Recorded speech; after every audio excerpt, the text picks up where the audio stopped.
जो अगर मेरे बारे में बुरे भी बोले हो तो कहीं ना कहीं बुराई बोल के भी दुनिया को बता दिया कि संघर्ष नाम की कोई चीज़ आई है, संघर्ष टू नाम की कोई चीज़ आई है, तो मेरे लिए बुरे नहीं है, वो भी सही है कि उनका अपना पॉइंट ऑफ व्यू है। और हम सबको मैं एक सोचे कि सब लोग हमारा हमें प्यार करें, तो ये संभव हो नहीं। जिनको बुरा बोलना है वो बुरा आपको बोलेंगे, क्योंकि उनके मन में ही है कि मुझे बुरा बोलना है। तो देखिए, दो चीज़ें होती है, कुरान और कुरान एक साथ रहता है, कभी लड़ता नहीं, और जो पढ़ता है वो कभी लड़ता नहीं, जो नहीं पढ़ता है वो लड़ता है। तो एक जगह कुरान और कुरान को रख दीजिए तो उसके एक भी पन्ना तक टकराते नहीं है, वो ऐसे ही रहेंगे, ऐसे वो रखे गए, क्योंकि वो अपनी अपनी गरिमा को जानते हैं कि कुरान का गरिमा क्या है और कुरान की गरिमा क्या है। और जो पढ़ता है उसकी गहराई तक गया है, वो कभी नहीं लड़ेगा, क्योंकि ना कभी कुरान किसी को लड़ने के लिए बोलता है, ना कभी कुरान किसी को लड़ने के लिए बोलता है। सच्चाई और बुराई के लिए लड़ने की बातें होती है, लेकिन जो उसको नहीं पढ़ता है वही सबसे ज्यादा ज्ञानी हो जाता है। और दुनिया में एक चीज तो है कि आप अगर कभी जाइएगा ना, कहीं बहुत ऊंचे पे जाइएगा ना, तो उतना ऊंचा जाने की क्षमता तो उसकी नहीं है जो आपकी बुराई कर रहा है। उसकी क्षमता इतनी है जो आपको 10 गाली दे सकता है। तो वो अब उसके पीछे के संघर्ष वो कभी देखा नहीं ना, संघर्ष करके कुछ तो बड़ा हुआ ही नहीं है। हाँ, उतना आप ऊंचे हैं जो उसको गाली देने के भी काम आ पा रहा है। तो ये सब चीज़ों पे फोकस नहीं करना चाहिए। ऐसे लोग तो आपके जीवन में मिलते ही रहेंगे।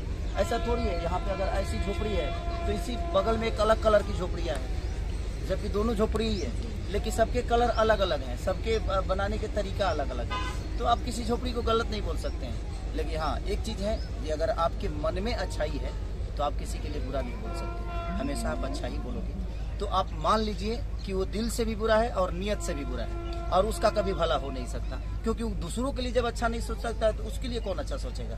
तो ये चीजें हैं, बाकी कोई बात नहीं। क्या बात, इनके साथ काम किया तभी तो ये गॉडफादर बने ना।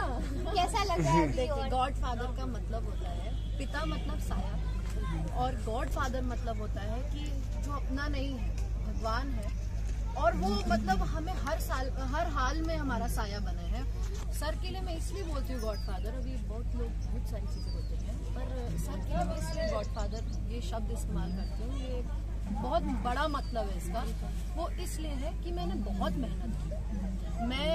मैंने लिटरली अप्रिसिएशन के लिए मैं रोई हूँ। मैं बहुत वैसा हुआ कि कोई रिसीव ही नहीं कर रहा है, मैं इतनी मेहनत कर रही, कोई देख ही नहीं रहा, किसी को मतलब ही नहीं है। तो मैंने भी अपने काम में फिर चीज़ उतना, मतलब कहते हैं ना कि पैशन है, मेरे पैशन को कभी किसी ने समझा ही नहीं। यहाँ पे लोग बिजनेस कर रहे हैं, लोगों को बिजनेस पॉइंट ऑफ व्यू से करना है, हम पैशन के लिए आए थे, वो काम ही नहीं हो रहा था।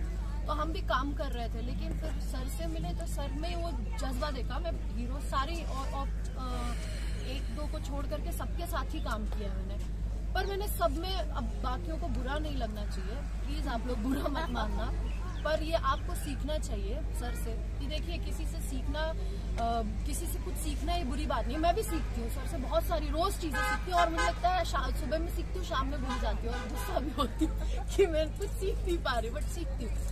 सीखना चाहिए सभी हीरोज को। अब जैसे हम हीरोइनों से सीखेंगे या जो भी है, तो आप लोगों को भी सीखना चाहिए कि काम के प्रति ईमानदार होना बहुत ज़रूरी है।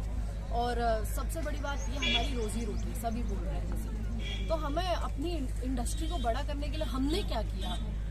हमने तो बड़ा कर रही है इंडस्ट्री, हमने अपनी इंडस्ट्री को बड़ा करने के लिए क्या किया? कल को कोई सवाल पूछे तो उसका जवाब आपके पास रहे, वैसा कुछ काम करना चाहिए। तो इसलिए अब सर वो चीज़ें करते हैं, और सर ने मुझे सपोर्ट किया। उन्होंने, जो किसी ने नहीं देखा मेरी मेहनत, और ये चीज़ें बोलते वक्त मैं थोड़ी इमोशनल हो जाती हूँ, तो मुझे, मैं नहीं देखा किसी ने, तो वो चीज़ अप्रिशिएट की सर ने, इसके लिए मैं गॉडफादर कहती हूँ। और मुझे आज इतनी बड़ी फिल्म गॉडफादर जो हम कर रहे हैं, वो स्टेप अहेड दैन संघर्ष टू है।